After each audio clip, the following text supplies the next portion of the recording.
Mining shares on the ASX have been leading the market higher. Investors are faced with the question of buying individual shares, such as BHP and Fortescue paying more than 11% dividend with franking credits, or to choose a broad-based approach, such as an ETF or an index fund that gives 50 or 100 odd company exposure to cobalt, nickel, copper, iron ore, coal, energy such as oil and gas. We'll look at the performances of those leading ETFs or index funds against the market and against those two top big miners. First off, we have a look at the ASX 200, which is XJO for the ticker, up just under 13% for the year. We are coming up to the anniversary of the COVID lows in late March, so there's no surprise that we do have a good strong run after the rallies that we have seen. But then we have a look at the third best performing index fund covering the resources, MVR, so VanEck Resources ETF or index fund.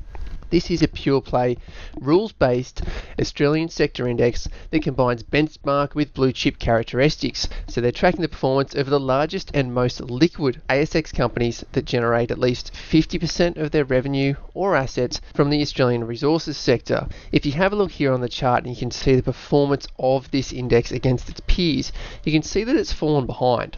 And what we do note here is that really started to happen in the late part of 2020, which is when the energy market started to pick up again and the oil prices really took step. What happens is when you're choosing the 50 biggest after the energy companies have been absolutely obliterated and their market caps have dropped, is you end up having a lower weighting towards those energy companies that have had a massive uplift. What we do see is when we move up to the next best performer, which is BetaShares ASX Resources, QRE, being at 38%, and then just beating Spider's SPDR 200 Resources, which is OZR as a ticker. Those two are very similar. If you look at them on the chart, they track very, very closely.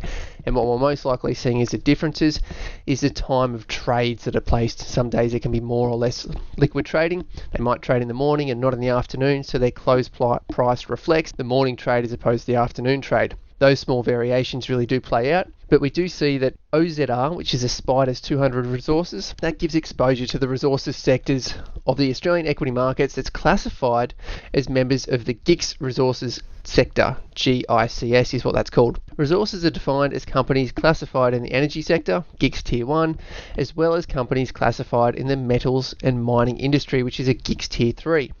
Then if we have a look at QRE, the BetaShares ASX Resources, that's the ASX 200 Resources Index, and that's what it's reflecting. You can see the two move hand in hand, step in step, but they have outperformed MVR, which is most likely because of that energy differential that they haven't picked up that larger exposure. Now if we have a look at some of the top performing miners, the big Australian BHP, 53% over the last 12 months. Solid performance, but that has been absolutely eclipsed by Fortescue Metals, 92, just shy of 93%. They are off recent highs. They have paid their dividend.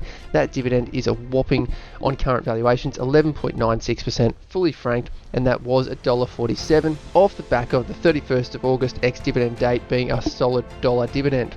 They're the top performing companies. Click like to show support to the channel and subscribe here for the latest market updates.